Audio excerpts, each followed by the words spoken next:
Bonsoir, bienvenue à la Parole à l'élu. Ce soir, mon invité, M. Alexandre Iraca.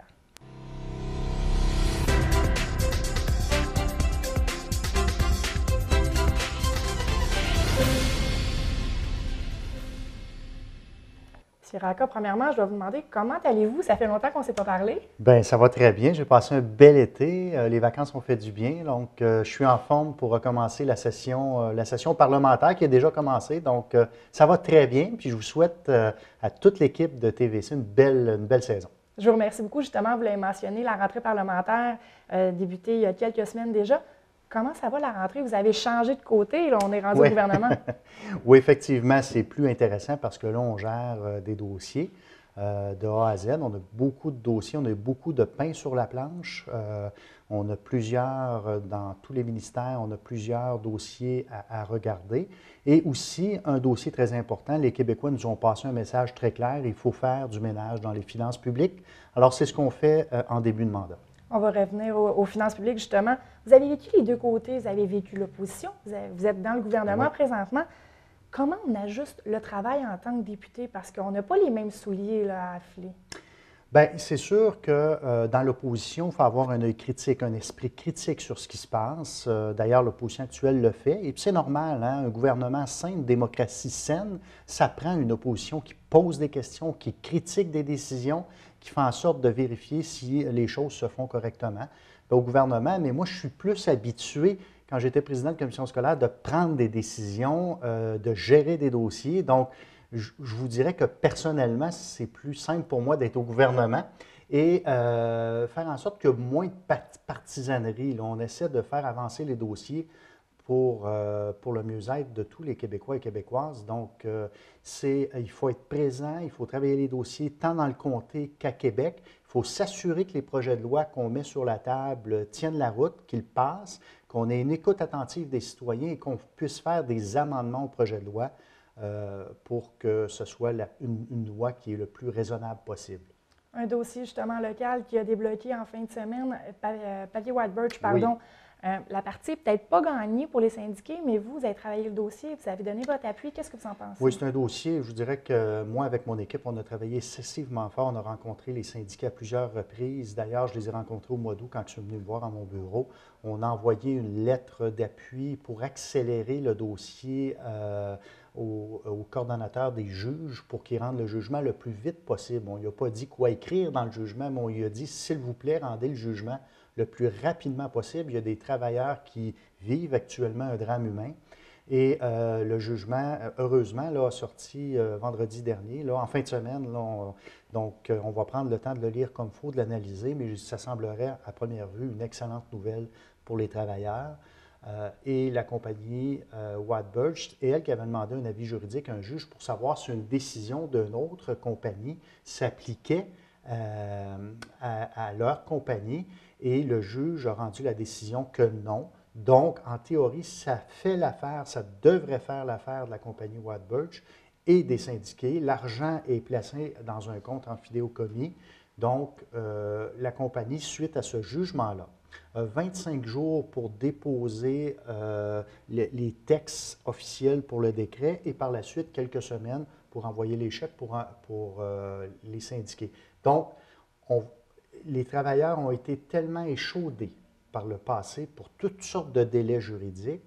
On va être très, très prudent, mais ce que je peux vous dire, c'est qu'en théorie, ça serait la fin de la saga juridique et les travailleurs, les retraités pourraient être payés. On va suivre le dossier jour par jour pour faire en sorte que les retraités reçoivent leur chèque le plus rapidement possible. Donc, c'est une bonne nouvelle. Noël va être joyeux.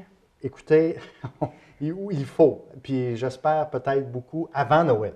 Excellent. Un autre dossier local, le terrain synthétique, les TIC vont peut-être changer de division l'an prochain. Le dossier en est où? On en parle depuis nombreux temps. Là, il faut être juste un petit peu patient. On était là au mois d'avril. Le dossier avait été rejeté par l'ancien gouvernement en disant que ça ne passait pas la rampe. Là-dessus, je n'étais pas d'accord. Alors, les appels de candidature pour les nouveaux projets vont sortir au mois d'octobre, dans ce mois-ci. La commission scolaire doit déposer à nouveau le projet. C'est un copier-coller de l'année passée parce que le projet était très bien monté. Les gens avaient fait du bon travail. Et ensuite à ça, parce qu'il y a un 50 millions au Québec qui est toujours là pour les infrastructures sportives pour 2014-2015.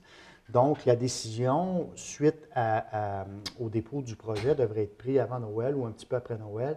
Et par la suite, on pourra avoir un go assez rapidement pour le projet. Donc, il faut juste être un petit peu patient en termes de semaines, là. Et moi, je suis positif. Si je comprends bien ce que vous dites, on recommence les appels d'offres, on recommence le projet au tout début? On recommence le dépôt d'appel des projets pour tout le Québec. Le projet, l'année passée, avait été déposé et avait été rejeté. Il faut redéposer le projet pour tout le Québec, toutes les infrastructures au Québec, là. La commission scolaire devra redéposer le projet, mais le projet est déjà tout monté avec l'estimé et tout ça. Et par la suite, moi, je vais suivre le dossier pour qu'il soit accepté au gouvernement pour qu'on puisse avoir l'argent. Alors, je vais travailler très, très, très fort. Une fois que les appels de candidature de projet vont être terminés, on parle du mois d'octobre, ce mois-ci, pour suivre le dossier, puis pour qu'il soit en bout de ligne à la fin accepté. Un dossier à suivre. Et là, Oui. je vais avoir besoin de ma feuille. Le Forum citoyen sur la fiscalité québécoise Oui. s'est déroulé le 6 octobre dernier. Oui. Je vous laisse un peu décrire parce que c'est un bien gros titre, mais qu'est-ce que c'est, Dans le ce fond, forum-là? oui, bien, je vais reprendre du début. Le Québec est endetté de 262 milliards de dollars. Autant le Parti libéral que le Parti québécois, puis je vais le dire assez crûment, par manque de courage politique, n'a pas fait le ménage dans les finances publiques par crainte de perdre des votes. Nous, on pense que les Québécois sont rendus à dire on ne veut pas léguer une hypothèque à nos enfants. On veut faire le ménage dans les finances publiques. On ne veut pas imposer ça à nos enfants, on veut le faire maintenant. Alors nous, ce qu'on fait présentement, c'est une commission qui va regarder tous les ministères, qui va tout mettre sur la table, tous les organismes publics et parapublics, pour voir comment on peut faire mieux en gérant plus efficacement. Mais on veut consulter aussi les gens. Ce n'est pas juste les hauts dirigeants qui vont prendre les décisions. On veut consulter les gens dans toutes les régions. Donc, ça, c'est une tournée des régions. Il y en a une qui s'est tenue hier à Hull, où tous les citoyens sont invités pour amener leurs idées. Comment on pourrait faire, par exemple, des coupures dans certains départements pour des organismes ou des structures administratives, bureaucratiques qui pourraient être simplifiées, qui coûteraient moins cher aux Québécois. Alors, on va entendre tout le monde là-dessus. On parle d'équilibre budgétaire, justement. Le Parti libéral est en train de s'enligner, pardon l'expression, sur cet équilibre-là. On entend des rumeurs partout, sur des coupes partout. Ouais. Il y a plein de ballons qui sont lancés. Ouais. Ma première question, je dirais, est-ce que c'est pas voir trop gros, trop grand, trop rapidement? Bien, on veut le faire, puis il y a beaucoup de réticences, puis je le comprends, c'est normal, c'est la première fois que ça se fait au Québec. C'est la première fois qu'on dit tout est sur la table, on veut revoir tout pour voir si ça fonctionne bien, puis où on peut économiser des sous. Alors oui, il y a toutes sortes de rumeurs. On ne prendra pas des décisions exagérées. On va prendre des décisions réfléchies. On veut entendre tout le monde. Mais ce qu'on veut faire, c'est réduire la bureaucratie, réduire l'administratif, simplifier les voies de communication. Et dans beaucoup de domaines, et je le mentionne souvent, il y a beaucoup de chefs, mais pas assez d'Indiens. Dans plusieurs domaines, en santé, en éducation, on peut toutes les nommer. Il faut s'assurer qu'on soit le plus efficace possible, que l'argent soit mis pour le service aux citoyens et non dans des structures administratives. C'est excessivement important. Vous parlez de service aux citoyens. Plusieurs stratèges politiques vont dire que vous lancez des ballons dans la sphère en regardant la réaction des gens. Je pense au régime de congé parental, justement, qui a fait un tollé aussitôt que le tout a été lancé. Est-ce que c'est vraiment ça? Est-ce qu'on lance quelque chose pour vérifier comment que les gens l'acceptent pour ensuite faire des petits changements? Non. Quand j'ai dit que tout est sur la table, ça veut dire que dans un forum, par exemple, quelqu'un pourrait arriver avec une idée. Jamais on va la rejeter du revers de la main parce que l'idée arrive. On va prendre le temps de l'analyser. De prendre le temps de l'analyser, l'idée, ça ne veut pas dire qu'on va la faire. Ça veut dire qu'on prend le temps de l'analyser. Mais quand on dit on prend le temps de l'analyser, souvent, ça sort dans les médias en disant « voici, le gouvernement va couper ». Le plus bel exemple, les conservatoires de musique. On a demandé un rapport, c'est un rapport qui nous est arrivé d'un institut à Montréal, et le rapport nous disait vous devez couper les conservatoires de musique en région. C'est ce qu'il disait le rapport. On l'a pris pour prendre le temps de l'analyser, mais ce qui est sorti des médias, c'est le gouvernement veut couper les conservatoires, alors que c'est faux. On n'a jamais eu l'intention de couper les conservatoires de musique.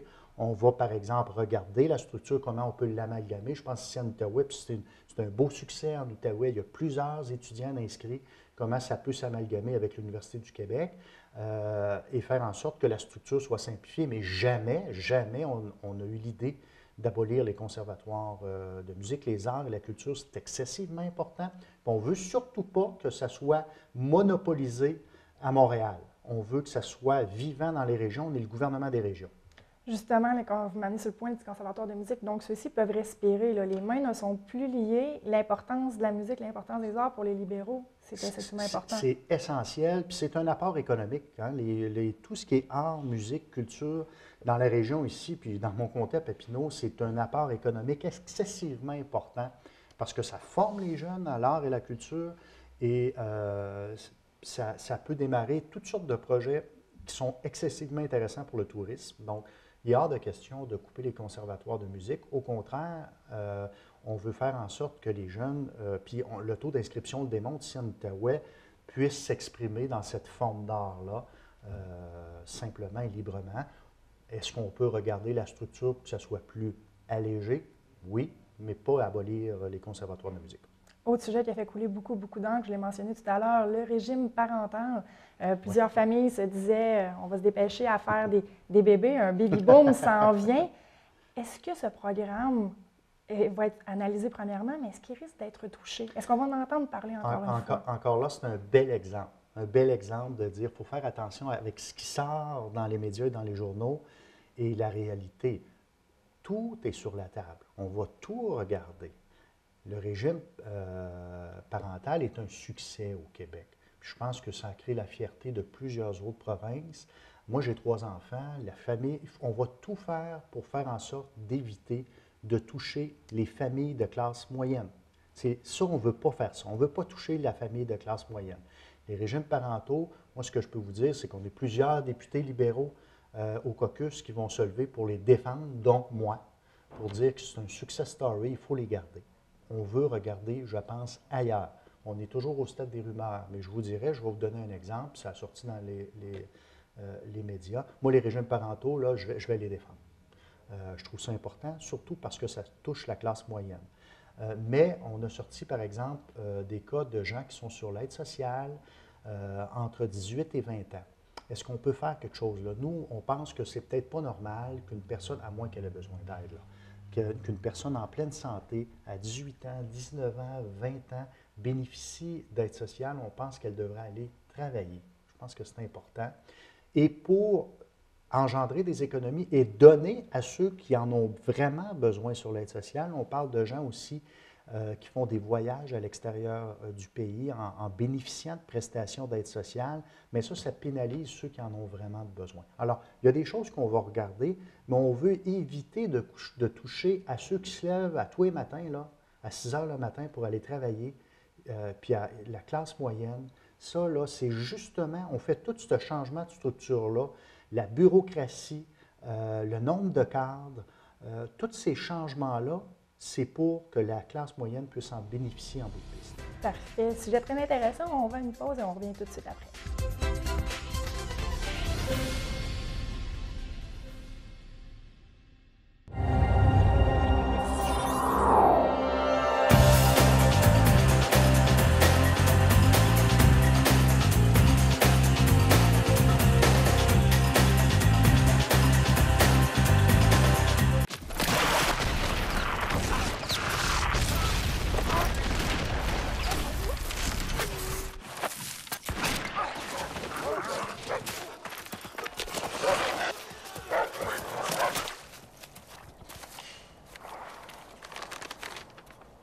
Qu'est-ce qu'on mange pour souper? Ne risquez pas votre vie pour un message banal.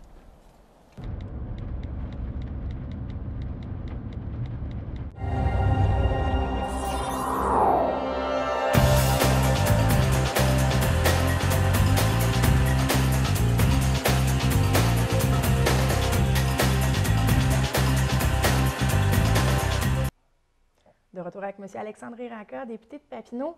Juste avant la pause, on parlait, vous avez donné l'exemple de ceux qui sont sur l'aide sociale, ceux qui en ont vraiment besoin, ceux qui en auraient pas nécessairement besoin, on va dire ça comme ça.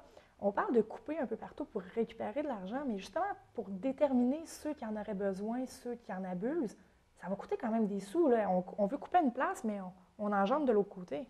Oui, bien là, oui, c'est pour ça qu'il faut analyser ce qu'on fait. Puis là, c'est au stade des rumeurs encore, là, mais on l'analyse, on analyse tout. La majorité des gens qui sont sur l'aide sociale sont honnêtes et ont besoin de cet argent-là.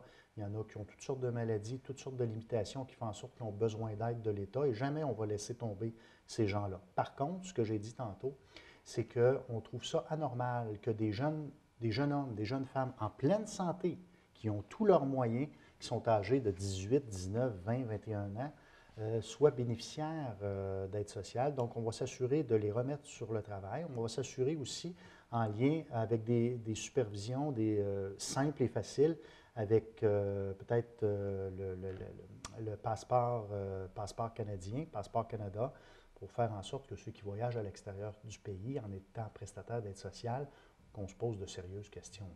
Parfait, vous dites justement, je fais le lien, vous dites 18, 19, 20 ans d'aller sur le marché du travail. Avant d'être sur le marché du travail, il faut aller en éducation, Oui. par exemple. Justement, corrigez-moi, je me trompe, lors de la campagne électorale, votre chef avait mentionné que l'Outaouais aurait un statut particulier en éducation, au même type que la santé. Oui. Est-ce que c'est encore le cas? C'est encore le cas. On travaille là-dessus. On est très près avec la CESO, l'Association outaouaise en éducation, pour travailler le dossier. Effectivement, je pense que l'Outaouais a besoin d'un statut particulier en éducation et va l'avoir. Il faut s'assurer qu'on injecte de l'argent, mais que ça ne s'éparpille pas un peu partout, qu'on l'injecte pour des projets particuliers en compétitivité avec ce qui se passe l'autre bord de la rivière, pour que ça soit bien précis.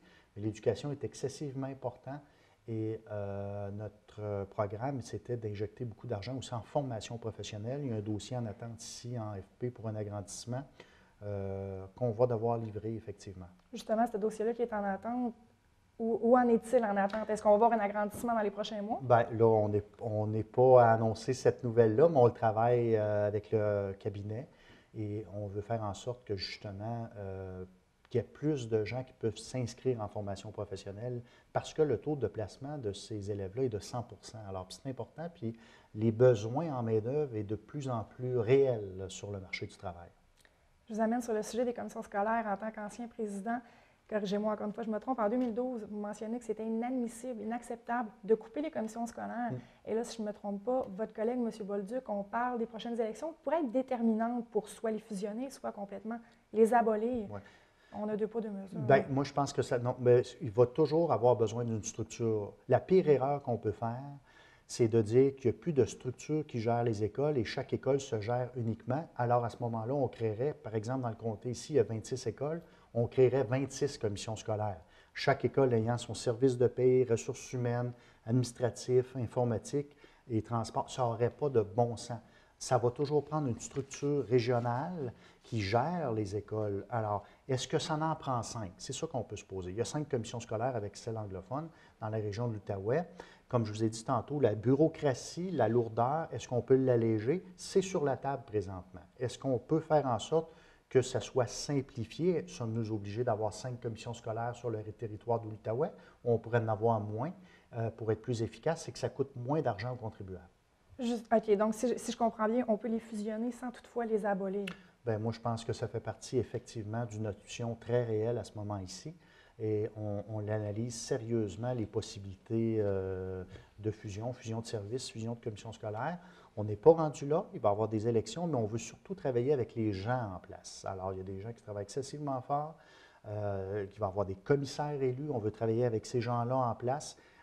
Et par la suite, s'il y a à avoir fusion, on va travailler avec ces gens-là. Justement, les élections du 2 novembre prochain, le taux en 2007 était relativement faible. 7 7 On parle peut-être de pouvoir transférer les pouvoirs en éducation aux municipalités. Ça, c'est un peu ambigu, autant que pour moi, je suis certaine que pour les téléspectateurs. Est-ce que ça ne viendrait pas jouer dans le rôle des commissions scolaires de donner les pouvoirs aux municipalités en éducation? Oui, je ne pense pas que les municipalités veulent de ce pouvoir-là. Le taux de gestion est à peu près de 5 dans les commissions scolaires au niveau de la gestion administrative. Il est plus élevé au niveau des municipalités. Moi, je pense que les commissions scolaires font du bon travail, on fait du bon travail pour la gestion. Maintenant, on parle de regroupement de services plutôt que de transfert de services à une autre instance. Il y a plusieurs scénarios dans plusieurs sujets, justement, en restant dans l'éducation. On a regroupement possible de l'ordre professionnel, baisse des subventions dans les écoles privées, la taxation, bien évidemment. Grosso modo, pour monsieur, madame qui nous écoutent présentement, là, qui ont des enfants en bas âge ou au secondaire, de quoi devraient-ils plus faire attention? Est-ce qu'ils doivent avoir peur d'une hausse de taxes? Est-ce qu'ils doivent se dire, les écoles privées, mon Dieu, je vais envoyer mon enfant en école publique? Qu'est-ce qu'il y en est vraiment pour les parents qui se posent des questions? Bon, là, il faut éviter absolument les hausses de taxes. Le contribuable, je vous ai parlé de la classe moyenne, là. Il faut, au Québec, absolument éviter les hausses de taxes, les hausses d'impôts. On ne veut pas jouer là-dedans. Ce qui serait facile, là, puis de gouvernement à gouvernement, là, le chemin le plus facile, c'est d'augmenter les impôts, puis on garde les mêmes grosses structures étatiques qui font en sorte que ça coûte cher aux Québécois. Donc, il faut justement éviter ça. Moi, je pense qu'un parent, le plus important, c'est le service direct à l'élève. S'assurer qu'il y aura toujours une qualité de service direct à l'élève. C'est ça le plus important pour l'aide aux devoirs, pour l'accompagnement en classe, pour le nombre d'aides dans les classes de techniciennes et de professionnels qui aident les enseignants à enseigner. C'est ça la priorité. Le reste, là, le parent, la structure administrative, puis le nombre de directeurs qui est en haut, là, ça n'importe peu. Il faut l'alléger justement pour récupérer de l'argent pour justement injecter dans le service direct à l'élève. C'est là qu'il faut s'assurer que ça ne change pas. Parfait, on passe en santé maintenant. Votre collègue, M. Barrette, a déposé son projet de loi, le projet de loi 10, Oui. si je ne me trompe pas, qui contient beaucoup d'informations. Oui. Je vous laisse le soin de le résumer en quelques lignes. Alors, écoutez, quand je parlais de faire le ménage dans les structures, c'en est une. Ça, c'en est un bon exemple. Ce n'est pas une rumeur, c'est un fait accompli. Alors, au Québec, on va diminuer les établissements. On va passer de 182 établissements à 28 établissements. En Outaouais, ici, là, il y a 10 structures administratives pour gérer le système de santé en Outaouais. On va en abolir 9. Il va en rester une, qu'on va appeler le 6, un centre intégré. Ce que ça veut dire, les points de service, puis je suis content que vous me posiez la question, je vais rassurer les citoyens du comté de Papineau, il n'y a aucun point de service qui va être aboli, là. Le CLSC de la Petite-Nation va demeurer. Au contraire, on va faire en sorte qu'il soit plus actif. L'hôpital à Buckingham, on va faire en sorte qu'elle soit encore plus efficiente. Ça ne change absolument rien sur le terrain. C'est au niveau strictement administratif. Alors, la gestion, avant, il y avait les C3S, il y avait l'Agence de la santé, il y avait la structure de Pierre Janet, il y avait les centres jeunesse de l'Outaouais avec plusieurs structures administratives. On va tout regrouper ça ensemble. Une structure administrative qui va s'occuper du service de paie pour tout le système de santé de l'Outaouais, de l'informatique, de la gestion, de l'administration. C'est certain qu'on va économiser beaucoup de sous parce qu'il va y avoir des abolitions de postes au niveau administratif, des directeurs. Mais ce que je peux vous dire, c'est que pour le patient, ça va être positif. À long terme, il va y avoir une voie de communication en Outaouais. Quand l'Outaouais va dire on a besoin de telle chose, il y a juste une structure en santé qui va parler. Il n'y en aura pas 10. Et le problème dans le passé, c'est que justement, il y avait tellement de structures qu'il y avait des guerres de clochers entre les structures et ils ne s'entendaient pas sur la priorité à avoir en Outaouais en santé. Puis lorsqu'il y a une demande qui était faite à Québec, bien, ça venait de tous les bords, tous les côtés, puis c'était souvent pas le même message. Alors, c'est une bonne nouvelle pour les gens de l'Outaouais. Justement, en ayant seulement un point de contrôle, si je peux dire comme ça, on a l'hôpital, je prends l'exemple du C3S de Gatineau, qui est un peu plus gros que l'hôpital de Papineau ici. Lorsqu'il va y avoir des demandes, vous dites que les demandes étaient envoyées à Québec, n'étaient pas pareilles. Est-ce que vous ne trouvez pas que ça va être une loi du plus fort? Je m'explique, en étant plus gros le C3S de Gatineau, les gens en rural ont peur quelque peu. C'est une très bonne question, puis ça va me permettre de rassurer les gens effectivement là-dessus.